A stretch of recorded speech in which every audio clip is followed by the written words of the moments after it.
coming up on this edition of ATV News. I've never heard of that short of a president being here. In a surprise announcement, President Cantwell steps down. We'll show you what students are saying and what she accomplished in her short time on campus. Have you bought eggs recently?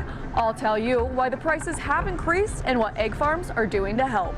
We've had some snow flurries this week, and there's more snow on the way. I'll have your full forecast here on ATV Weather.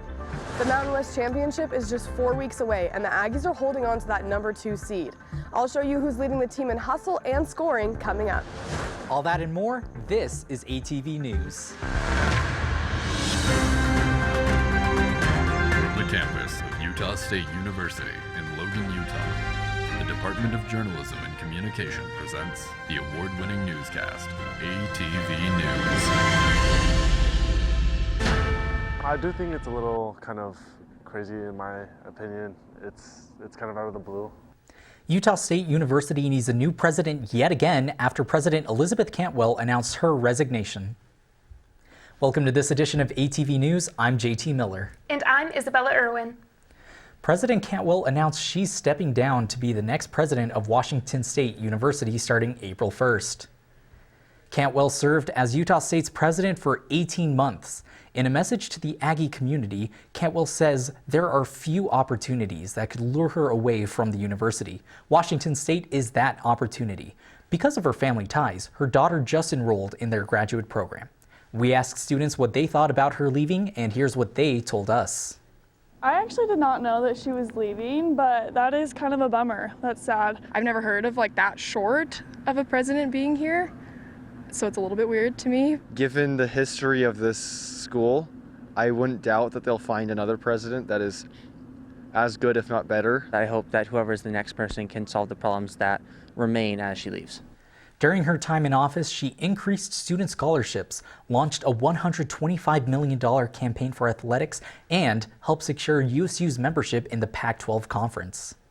Cantwell will serve as the 12th president of Washington State and the first female president of the university.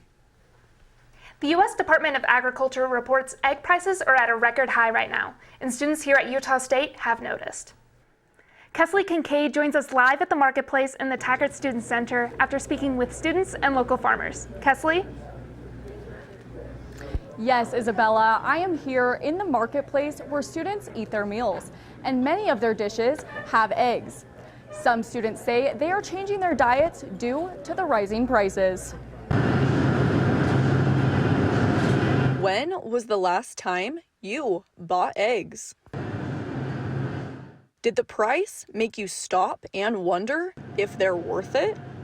I used to eat eggs pretty frequently, but as a college student, I've kind of gotten away from that and found some substitutes.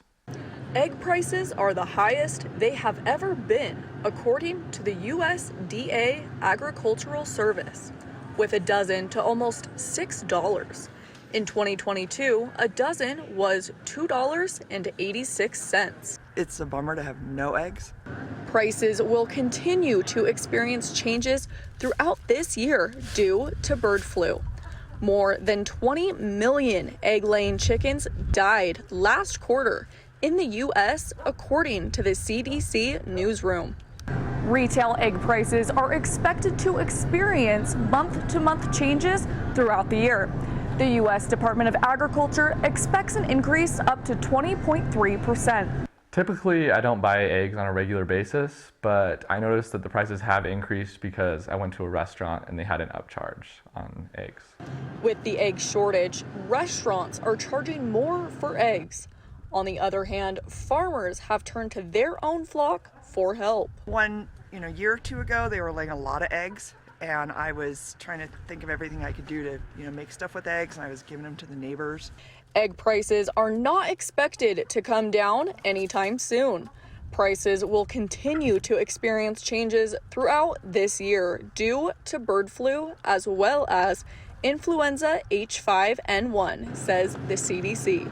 No, they molted in the fall, and they haven't laid eggs, I think, since November, December. Kesley.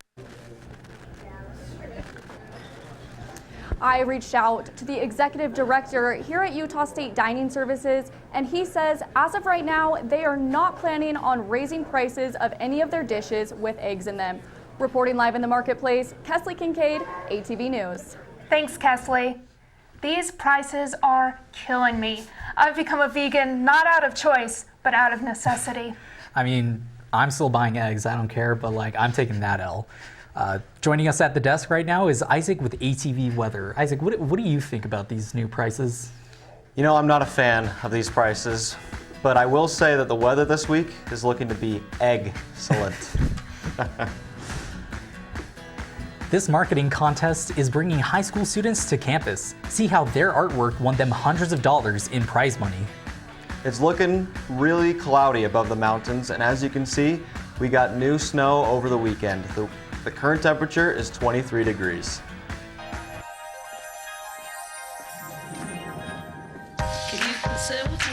Imagine what you'd see if every child had a book to read. 'Cause every kid across the nation deserves a book to read, and we can make it happen right now. No, I don't know what you've been told, but kids with books learn so much more. So the mission is for us to get a book to each and every child. So let's join hands, book people unite, unearth hidden passion. Come on, we'll have a good time. Seeds of inspiration to motivate some magic. To change the writing on the wall, writing on the wall. And make a difference. One book can inspire a child. One book can be the first thing that helps to change a life. People unite. Read to a child today and spark a lifetime of ambition.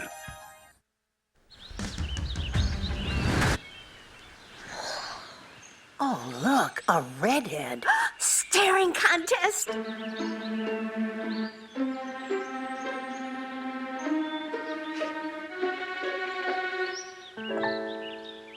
You still got it. I know. Come alive with the forest. The dad was cute. They were looking right at us. Visit discovertheforest.org to find a forest near you.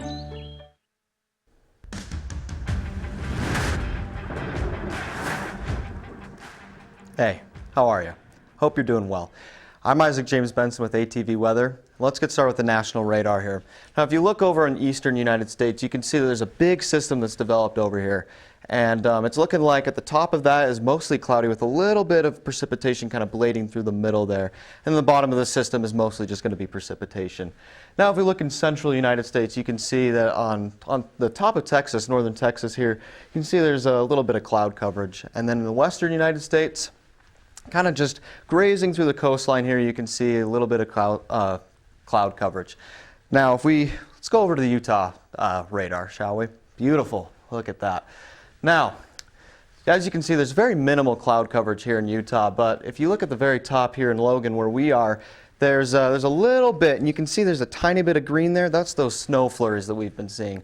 Let's go to the 7-day forecast. That's great. All right.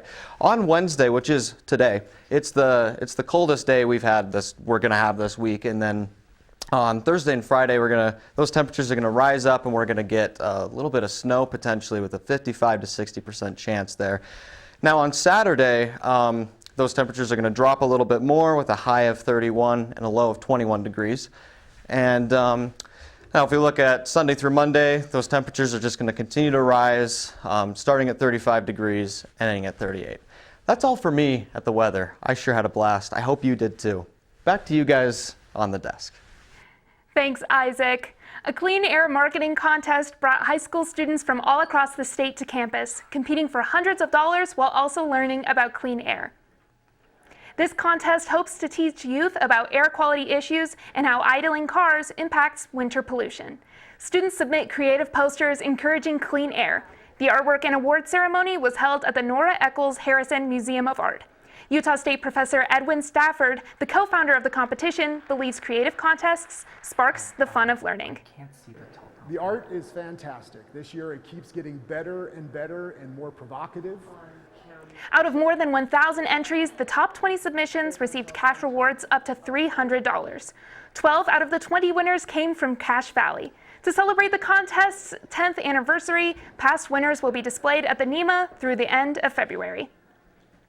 You might have seen them in the TSC or heard them on the radio. I went to Aggie Radio to see how they are expanding. Since it fades, it sounds clean, you know? Yeah. That clean sound comes from the new station for Aggie Radio. This is definitely like a creative dojo, I would say. Place to practice, perfect, execute any creative project. Aggie Radio is a student-run college radio station here at Utah State. Our brand is made up of a bunch of smaller pieces that make this one giant picture. Not every college radio station has access to a room that's so front and center to the student hub. One half of the station is the live studio, where they have their shows and play music. They even have a turntable for vinyl records. The other half is a new podcasting booth. We ended up just kind of jury-rigging these mic arms a little bit. Nate says he drilled holes into this table to put in these mics. The table is also mobile, which he says helps people to create their podcasts. We can have it here, we can move it wherever we want. By having that small upgrade, it just makes it aesthetically pleasing. I definitely think it's cool just to have all this new, nice, user-friendly equipment. We just have it on silent right now since we have like... Station manager Max Murray says that there were 0 podcasts last semester because there was no space to record them. A lot of people are reaching out now because they know we're here. They hope this space can be a spot for people to play live music. We really just want everybody to feel like they have a place to share their creative interests and share their personality. The studio space is now open on the first floor of the TSC. Our own Laura White is in the studio with USU record-holding pole vaulter Logan Hammer. Laura? Thanks, guys.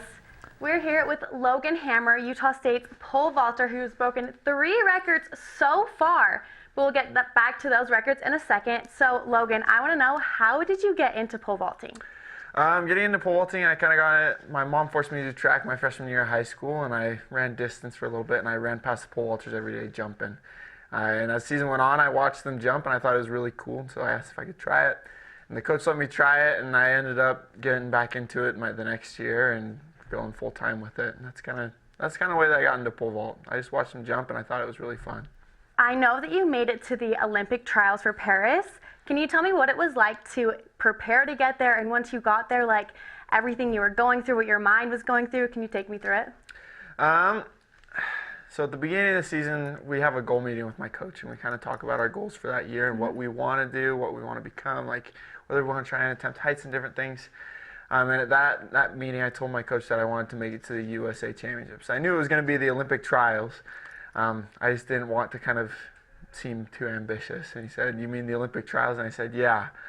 And so he said, "We're going to work towards that." And so over the season, I had that goal in mind, and it wasn't like my main focus the entire time. I was focusing on getting better bit by bit. But eventually I was able to kind of reach that goal. And to be able to reach that goal was something special for me. It was a lot of accumulation of the support of my family, of my now wife and my coach. All of them supporting me was something really special. I remember I was at home when they actually announced that I was going to the Olympic trials.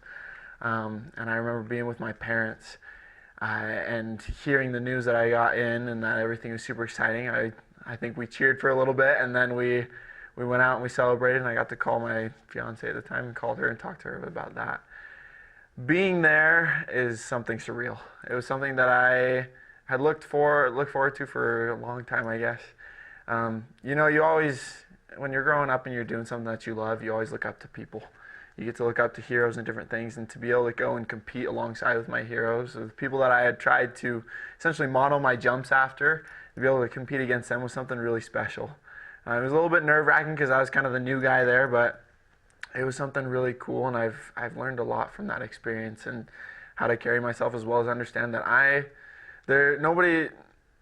everybody has the capability of doing amazing things. Nobody's better than anybody else. You just work towards your goals and you work hard and you eventually will get there. That's so awesome. I think it's so cool. You represented Utah State perfectly. It was amazing. So back to those 3 records that you broke. Can you take me through like how it felt once you cleared the bar, and just like once you know you beat the record, like how does that feel? Honestly, I never go in trying to think I'm going to beat the record. going into a meet, I just say I want to clear a bar at a time, and I want to go for it. And the goal obviously is to get higher, is to get as high as you can. But when you clear it bar by bar, each bar is special, and you make that special. So whether it be like a 17-foot jump or whether it be a 540 jump, it's a special jump to me. But jumping 18 feet or over 18 feet and clearing and breaking the school record is something really cool in and of its own aspect. And the fact that you're up 18 feet in the air. It is super fun. My favorite part is to be over the bar and come down and see the bar still hanging up there. And to see the bar up there and to realize that I've gone that high off the ground after so much work that I've put in and that my coaches have put in, as well as my family to support me and my wife, is something that really just is accumulation right there. And I love to yell afterwards just because I get so excited, just because it happened. And it's a moment to be in. It's something to relish in the moment. Yeah, that's so awesome. We have one quick question. I think we're all wondering it. How many records do you plan on breaking after this? You've already hit 3. I don't know. We'll see. I'm hoping many more. I'm never going to say a certain amount because I don't want to jinx myself, but I just want to jump and keep jumping. The higher I get, the more fun it is. So. Awesome. Thank you so much for being with us here in the studio today. Back to you at the desk, guys. Thanks, Laura. You know, I think it's so cool when our Aggies are succeeding, especially at the Olympic level. Yeah, speaking of Olympics, coming up in sports, the Aggies were on the road last week with 2 more wins. We'll show you how these boosted their standing headed into the Mountain West Championship. I'll do so in the way that's best for our team and best for our community and best for our fans. New USU head coach Bronco Mendenhall says he's thinking of moving the spring scrimmage to fall. We'll show you why coming up. The surplus store. Someone's trash is about to be my treasure. We have cords and cables here. We have bags full of towels and sheets. Do you want this fold-up mattress? Because we don't. We got keyboards, paint cans, whatever this is, typewriters, computer monitors. It's destiny on the line, and we want you at surplus. Products are not guaranteed to work. All sales are final. This commercial is not endorsed by Utah State.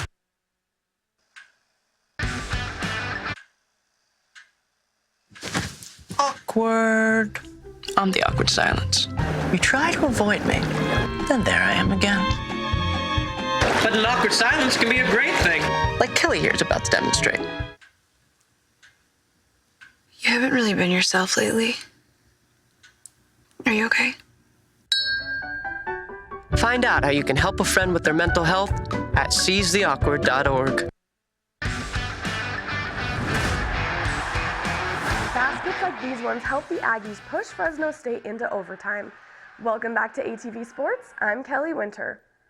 Headed back to that women's basketball game, the Aggies had a late comeback against Fresno State at home, but was it enough to pull off a win?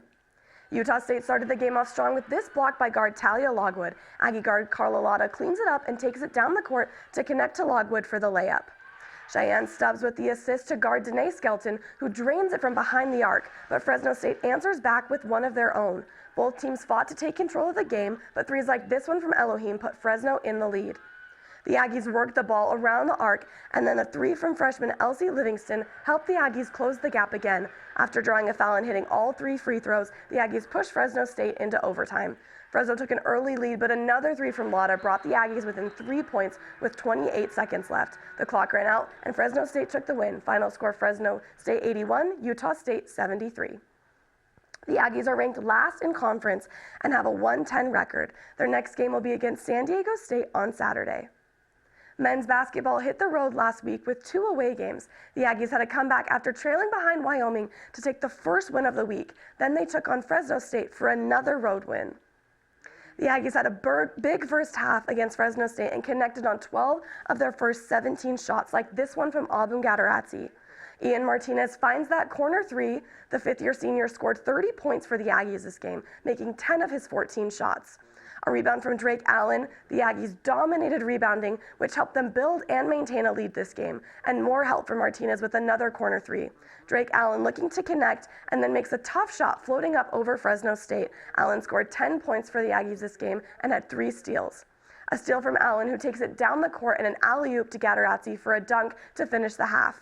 Fresno State trailed the whole game but did crawl back with help from threes like this one from Bulldog forward Alex Crawford. But it wasn't enough. Another basket for Martinez kept the Aggies in the lead. USU shot 61% from the floor, while Fresno State 47. Utah State 89, Fresno State 81. USU's next game is a battle with number 1 seed New Mexico on February 16th. New Mexico is one of the 2 losses the Aggies have had in conference play this season. The Aggies are currently ranked 2nd in the conference behind that number 1 New Mexico. With the Mountain West Championship just 4 weeks away, they have 7 more games to improve or hang on to those top seeds. Ian Martinez is the current team scoring leader with 409 points.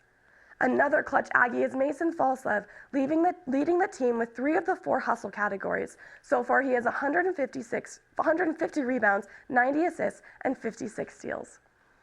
And Abu Gadarazzi holds that last hustle spot with 21 blocks. Spring practice is underway for Utah State's football team.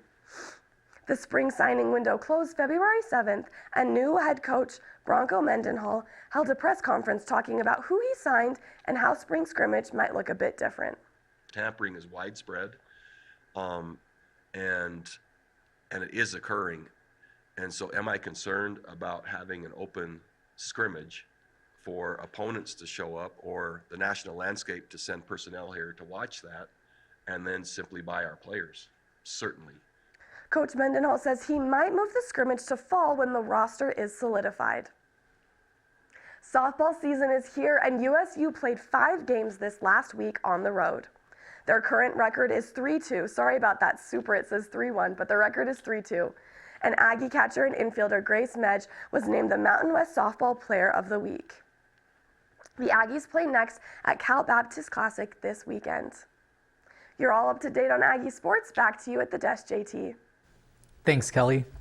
There was a royal party at Castle Manor bringing in hundreds from across Cache Valley, and though it was a celebration, it also had a deeper purpose. These princesses aren't locked away in towers. They were posing for pictures with kids. The family place held their annual Princess Party fundraiser at Castle Manor on Saturday. There were different activities such as arts and crafts and face painting. They had a morning and an afternoon session. Both had more than 300 people attend. Organizers say this is a fundraising party so they can offer therapy and family education courses for free. At their next fundraiser, they will auction off Patrick Mahomes memorabilia, a Taylor Swift guitar, and other celebrity collectibles. Thank you for watching this edition of ATV News. You can watch this and other editions on our Facebook page. We'll leave you with another look at the Princess Party. Have a great week, Cache Valley.